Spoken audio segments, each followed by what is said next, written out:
Yeah, Amyg-dolla billz on a mic, full credits for psych. I'm not a smart kid, I'm just an average teen. I got put down to the bottom stream. But teacher, I ain't as dumb as I seem. Listen to these bars and you'll know what I mean.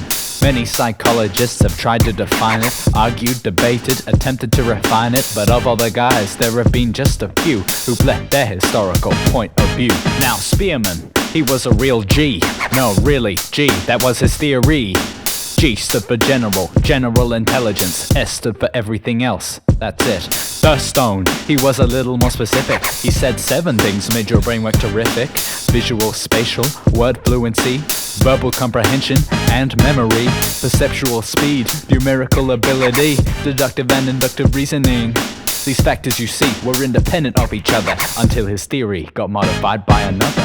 Gardner, he had a wonky eye, but in his defense he was a pretty bright guy. Instead of 7 smarts, he said there were 8, including musical skills and how well you relate, how in tune you are with the plants and the trees. He said intelligence was the sum of these. Let me make sense of intelligence and how we try to assess it with measurements.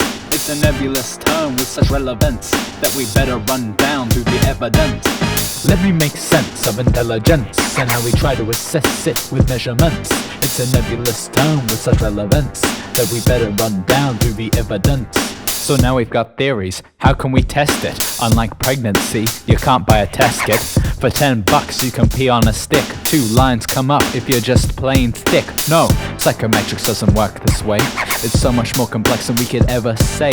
This problem, how do we address it? There's been a few ideas of how we can assess it.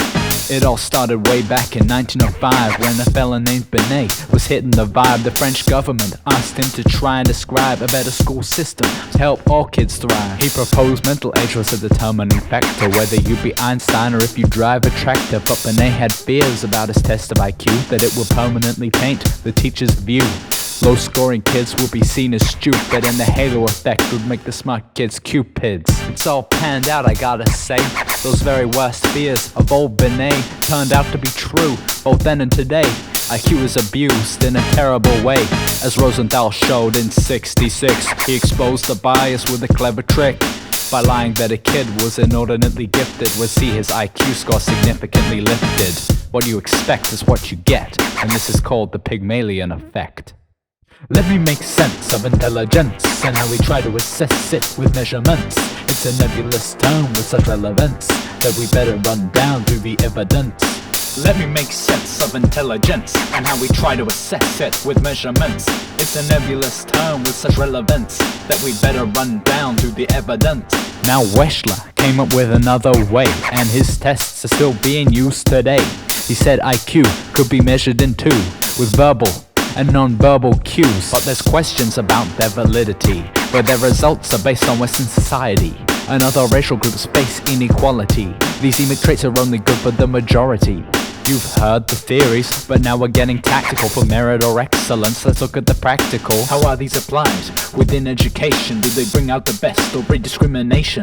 Does streaming bring forth the best students can be by supporting and growing their ability? For intelligence is only one measure. Within each individual there lies a treasure. We should encourage each to their own pace to contribute their best to the human race. From there on, we can find the solutions to the global problems that we currently face. We look at intelligence with a myopic view at just a few things that a student can do. In maths or in science, they might not do well, but in other things, they can truly excel. To limit or brand a child with IQ does not acknowledge a wider view of who the child is or potential they hold, hindering their future by a number they're told.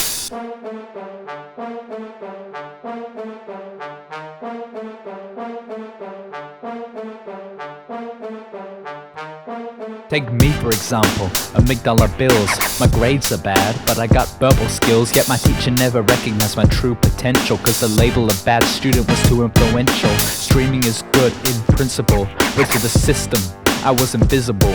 What was supposed to help me left me behind. I was misunderstood, ignored and maligned. It's important to acknowledge individual needs, but when theory meets practice, do we succeed?